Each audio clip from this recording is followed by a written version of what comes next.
The sovereign debt contagion mechanism, how the illusion of risk-free government bonds masks a cascading collapse trigger, where the very instruments used to stabilize global finance become the fault lines of the next systemic rupture. In October 2022, the British pound collapsed, not because of a war, not because of a banking fraud, not because of crypto contagion or a rogue hedge fund. The British pound collapsed because pension funds, the most conservative, most regulated, boring institutions in the entire financial ecosystem, were forced into a death spiral by their own government's bonds. Let that sink in for a moment. Gilts UK sovereign debt, AAA-rated government guaranteed, textbook, safe haven, assets. Those were the weapons that nearly detonated the British financial system in 72 hours. The Bank of England had to intervene with a $65 billion emergency bond buying program, not to save a crypto exchange, not to bail out a reckless investment bank, to save pension funds holding government debt. You are watching the most dangerous paradox in modern finance. The asset that everyone calls safe is the one quietly building the pressure for the next systemic collapse. And here is what makes this a black swan. Not just a crisis, but a Taleb-grade rupture. The event that models said was impossible. The event that risk managers had assigned near zero probability. The event that, once it happened, felt completely obvious in retrospect. What if I told you that right now, in 2024 and beyond, the sovereign debt market is accumulating the exact same structural pressures, but at a scale that makes the UK gilt crisis look like a dry run? Global sovereign debt has crossed 97 trillion. The United States alone carries over 34 trillion in federal debt. GDP ratio sits above 26%. Italy, France, emerging market sovereigns are refinancing at rates they haven't seen since the 1990s debt crisis, and the entire global financial architecture, pension funds, insurance companies, central bank reserves, money market funds, is built on the assumption that government bonds will always hold their value, always find a buyer, always be liquid. That assumption is the black swan's nest. Today we are going to go deep. We are going to understand exactly why sovereign debt is the most underestimated source of systemic risk on the planet, how the contagion mechanism works, what it costs when it breaks, critically, what a prepared investor does before the market forces everyone else to react. To understand the Black Swan rule of sovereign debt risk, you need 3 precise mental models. Get these right, and you will see the market differently from this point forward. The risk-free rate fallacy. Modern finance is built on a foundation called the risk-free rate. Every asset pricing model, the capital asset pricing model, the Black-Scholes options formula, discounted cash flow analysis, uses government bond yields as the baseline.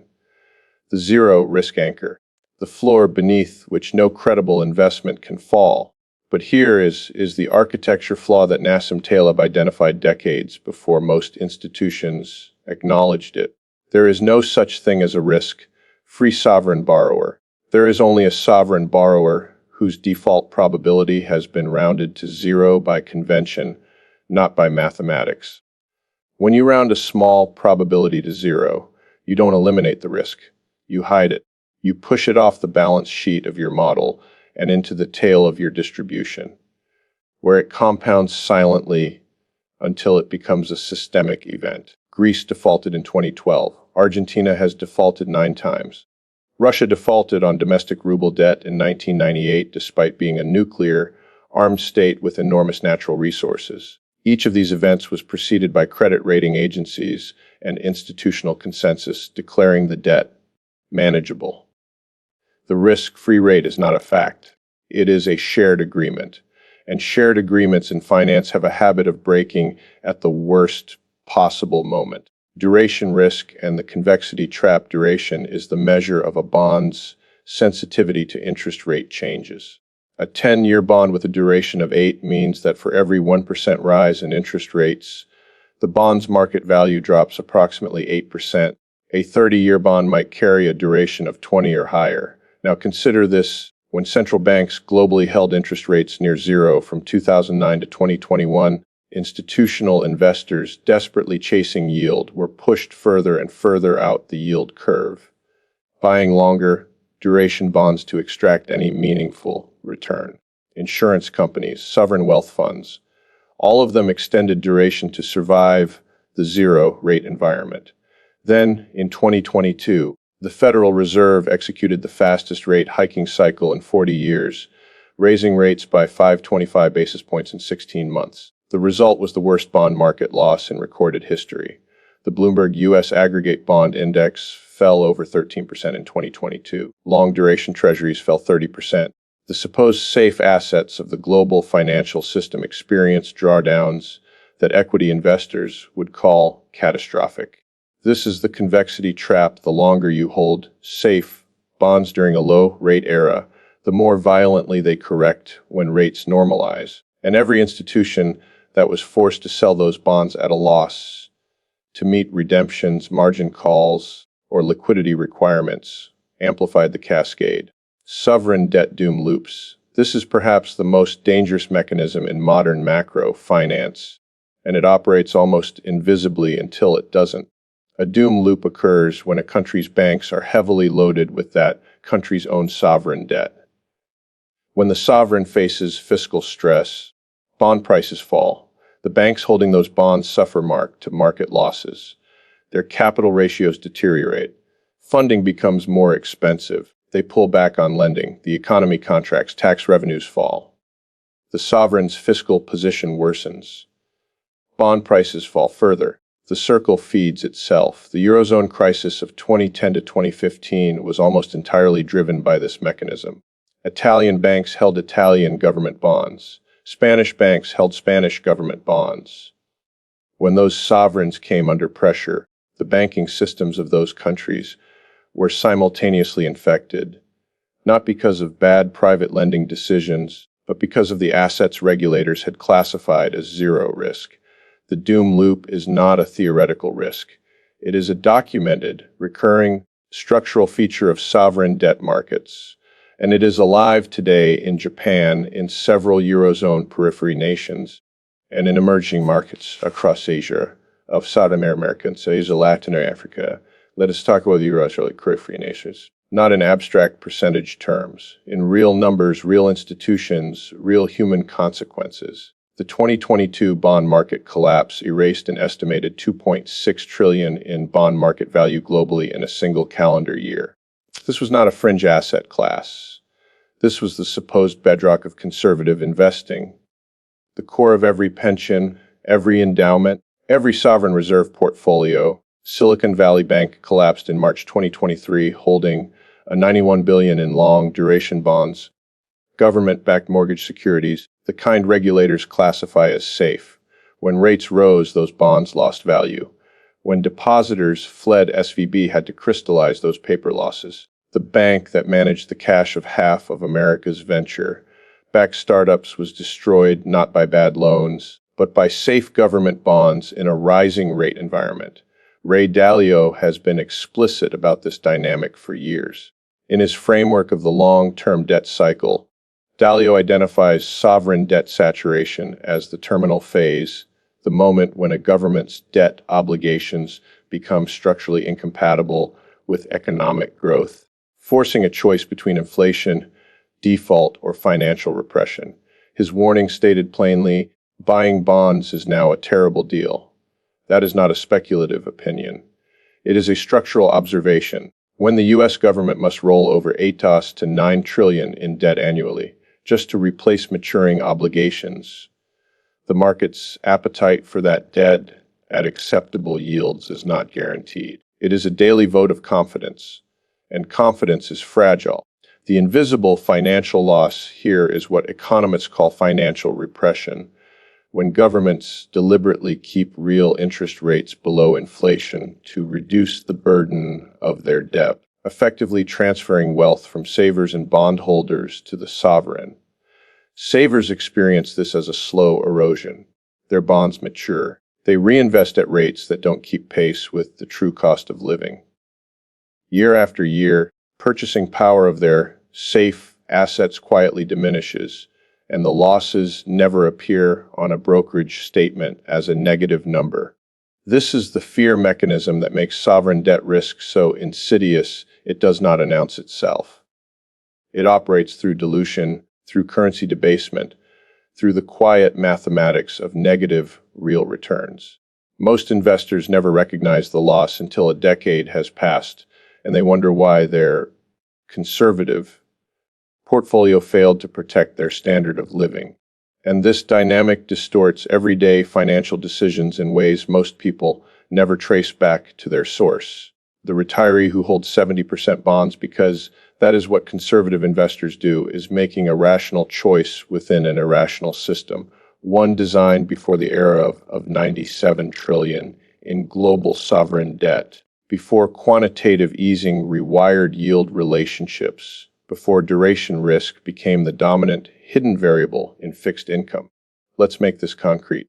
Let's walk through what sovereign debt risk actually looked like and looks like in real portfolios and real careers. If you held a 60-40 portfolio in 2022, the traditional allocation of 60% equities and 40% bonds that financial advisors have recommended for decades, you experienced one of the worst years in that strategy's history. Equities fell roughly 18%, bonds fell 13 to 30%, depending on duration. The correlation protection that 40% bonds was supposed to provide, the shock absorber, failed completely. Both assets fell simultaneously because the shared variable driving both was rising interest rates. Investors who ignored duration risk in 2021, who accepted long-dated treasuries or mortgage-backed securities as their safe allocation without stress, testing for a rate shock, experienced drawdowns of 25 to 40% on their bond portfolios within 18 months. Positions that carried no credit risk, no default risk on paper, wiped out a quarter of their value in assets categorized as conservative. Let's map the symptoms across every dimension of financial life portfolio impact. The correlation between equities and long-duration bonds turned positive in 2022, the exact opposite of what modern portfolio theory predicts in stress conditions. Diversification, as traditionally constructed, did not function. Drawdowns in bond allocations exceeded what many risk models considered a 99th percentile scenario. Career and income asset managers and financial advisors who built their reputations on the 60-40 model faced significant client attrition and career pressure.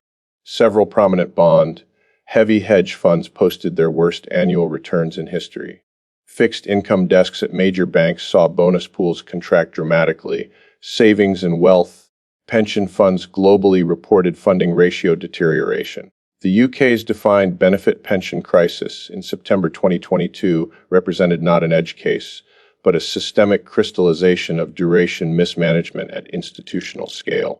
Individual savers and bond-heavy retirement accounts quietly fell behind their retirement projections with no single visible event to blame. Behavioral finance. The panic selling that followed the UK gilt crisis was textbook herd behavior.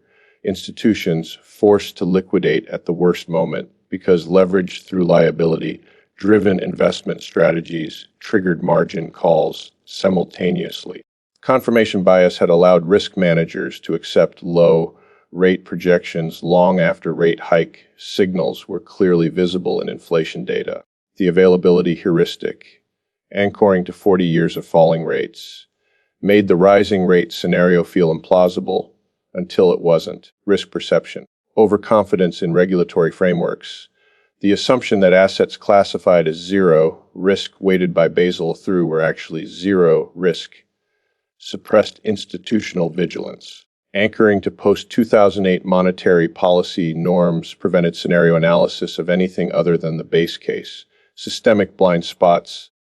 Liability-driven investment strategies used by pension funds involved interest rate derivatives that created hidden leverage. When rates moved violently, margin calls on those derivatives forced bond sales at distressed prices, a counterparty chain reaction that no individual institution's risk model had accounted for in isolation.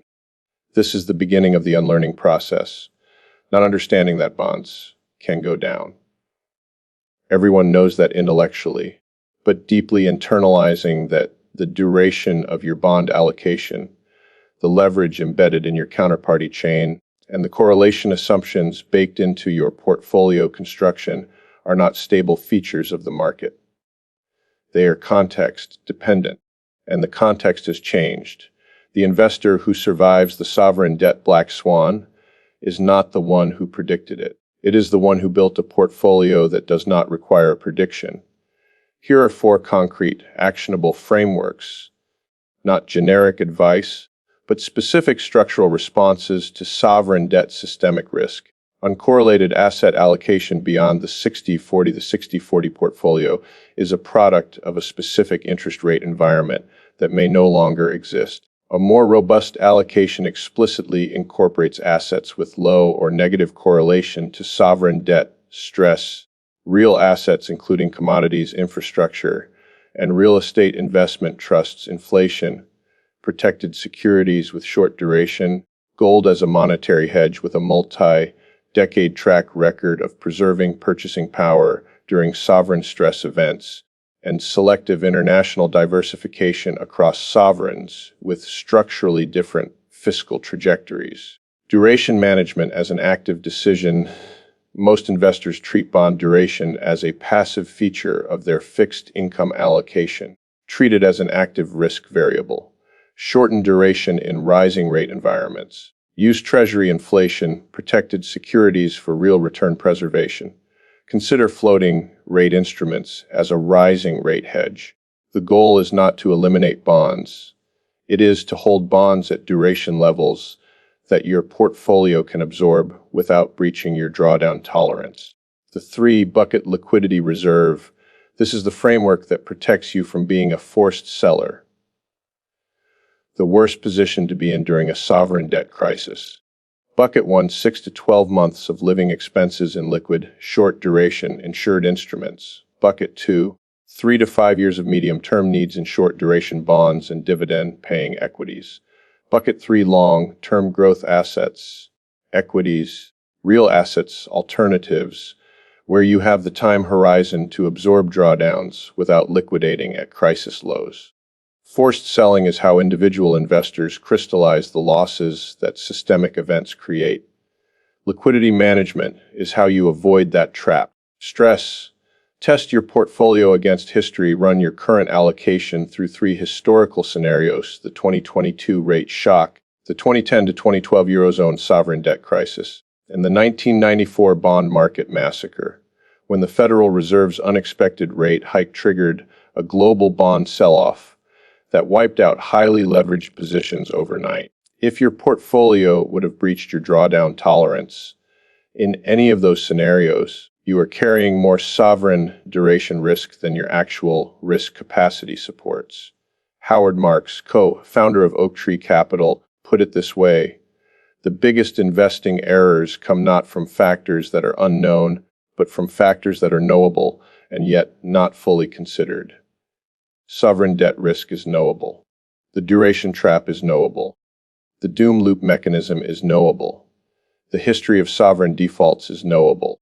What is not knowable is the precise timing. Which quarter, which trigger, which sovereign will be the first domino in the next cycle. And that is exactly why the Black Swan framework matters. You do not need to predict the event. You need to build a portfolio that is prepared for outcomes across the full distribution, including the tail that models have rounded to 0. The goal is never to predict the market. The goal is to be prepared for every outcome it delivers. If this kind of analytical depth is how you want to approach your financial education, not surface level takes, but mechanism level understanding of how markets actually work, then subscribe and hit the notification bell. Every video on this channel is built on the same principle: real data, real mechanisms, real frameworks you can use. Not speculation, not structured financial intelligence for investors who want to think clearly before the next crisis makes clear thinking feel impossible.